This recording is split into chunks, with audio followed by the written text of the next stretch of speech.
11,236 വിദേശ മദ്യഷാപ്പുകൾക്ക് ആതിഥ്യം നൽകുന്ന ആതിഥേയത്വം വഹിക്കുന്ന മല്ലികാർജ്ജുൻ ഖാർഗെ കേരളത്തിൽ പോയിട്ട് കേരളത്തിലെ മദ്യഷാപ്പുകളുടെ എണ്ണത്തെക്കുറിച്ച് പറയണമെങ്കിൽ അസാമാന്യ ഉളുപ്പ് വേണം. ആ പാവപ്പെട്ട വയോധികനായിട്ടുള്ള ഒരു നേതാവിനെ ഈ രൂപത്തിലേക്ക് ചവിട്ടി താഴ്ത്തേണ്ട എന്താവശ്യമാണ് ഈ കോൺഗ്രസ്സുകാർക്കുള്ളത്? ഉണ്ടോ? ചെയ്യാൻ പാടുണ്ടോ? ചോദിക്കുക, ഉത്തരം പറ. ചെയ്യാൻ പാടുണ്ടോ? ദയനീയമായി തോന്നല്ലേ? ഇതാണ് ഇവർ ചെയ്തുകൊണ്ടിരിക്കുന്നത്. എനിക്ക് സങ്കടം തോന്നുകയാണ്, അദ്ദേഹത്തോട് സഹതാപം തോന്നുകയാണ്. വയോധികനായ അദ്ദേഹത്തെ ഈ KC വേണുഗോപാൽ എല്ലാം കൂടെ വലിച്ചുകൊണ്ട് പോയിട്ട് അദ്ദേഹത്തിന് ഒരു തിരക്കഥ കൊടുത്ത് അദ്ദേഹത്തെ കൊണ്ടിത് പറയിപ്പിക്കുമ്പോൾ അദ്ദേഹം അപഹാസ്യനാകുന്നില്ലേ എന്നുള്ള കാര്യം അദ്ദേഹത്തിൻ്റെ കൂടെയുള്ളവരെങ്കിലും അദ്ദേഹത്തെ ഓർമ്മപ്പെടുത്തണ്ടേ. അദ്ദേഹം ഇന്നലെ മദ്യഷോപ്പുകൾ കേരളത്തിൽ തുടങ്ങുന്നതിനെക്കുറിച്ച് പറഞ്ഞു. അദ്ദേഹം പറഞ്ഞത് പാൽ ബൂത്തുകളെക്കാൾ കൂടുതൽ മദ്യഷോപ്പുകളാണ്. അദ്ദേഹത്തിൻ്റെ വളരെ അടുത്ത ഒരു അനുയായി ഇന്നലെ രാത്രി എന്നെ വിളിച്ച് ഒരു കണക്ക് പറഞ്ഞു. ഈ ഖാർഗെ എന്തിനാണ് ഇതൊക്കെ പറയാൻ പോകുന്നത്? അതായത് കേരളത്തിലെ വിദേശ മദ്യ ഔട്ട്ലെറ്റ്സ് 355, ബാർ ഹോട്ടൽസ് 880, ഇത് രണ്ടും കൂടെ കൂട്ടിയാൽ 1235.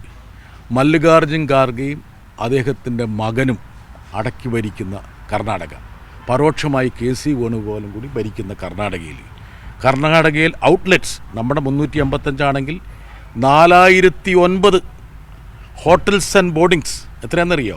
3572.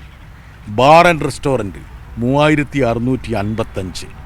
അങ്ങനെ 11,236 വിദേശ മദ്യ ഷോപ്പുകൾക്ക് ആതിഥേയം അരുളുന്ന മല്ലികാർജ്ജുൻ ഖാർഗെ വന്ന് കേരളത്തിൽ ഇതുപോലൊരു പ്രസ്താവന നടത്തിയെന്ന് പറയുന്നത്, ഈ ഖാർഗെ എന്നുള്ള വ്യക്തിയെ ഞാൻ എത്രയോ കാലമായി അറിയുന്നതാണ്. ആ വ്യക്തിക്ക് എന്ത് പറ്റിയെന്ന് എനിക്ക് പോലും തോന്നിക്കുന്ന രീതിയിലുള്ള ഒരു പ്രതികരണമാണ് അദ്ദേഹം നടത്തിയത്. പക്ഷേ സ്വാഭാവികമാണ് അദ്ദേഹത്തിൻ്റെ ഒരു അവസ്ഥ.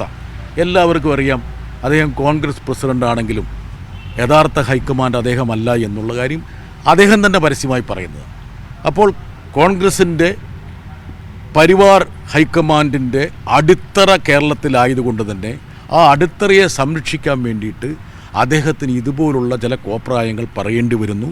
അദ്ദേഹത്തോട് സഹതപിക്കുകയല്ലാതെ മറ്റൊന്നും ചെയ്യാൻ ഈ വേളയിൽ എനിക്ക് പറ്റില്ല. ഇപ്പം ഞാൻ പറഞ്ഞില്ലേ, ഖാർഗെ 11,236 വിദേശ മദ്യഷാപ്പുകൾക്ക് ആതിഥ്യം നൽകുന്ന ആതിഥേയത്വം വഹിക്കുന്ന മല്ലികാർജ്ജുൻ ഖാർഗെ കേരളത്തിൽ പോയിട്ട് കേരളത്തിലെ മദ്യഷാപ്പുകളുടെ എണ്ണത്തെക്കുറിച്ച് പറയണമെങ്കിൽ അസാമാന്യ ഉളുപ്പ് വേണം.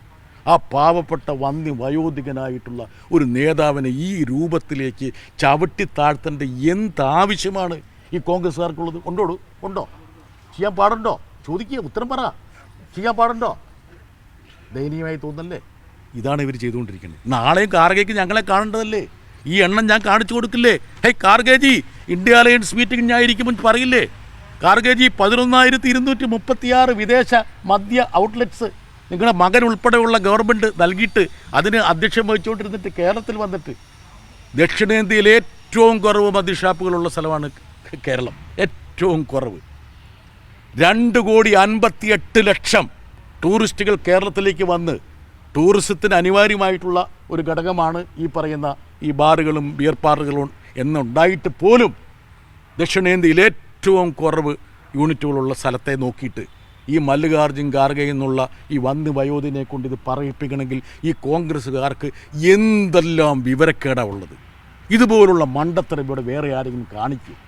വേറെ വല്ലവരുടെ വായി തിരികെ പോരായിരുന്നോ? ആ പാവപ്പെട്ട മനുഷ്യൻ്റെ വായി തിരികാൻ പാടുണ്ടോ? അദ്ദേഹത്തിൻ്റെ മകൻ അവിടെ കർണാടകയിൽ മന്ത്രിയല്ലേ, പ്രിയങ്ക ഖാർഗെ.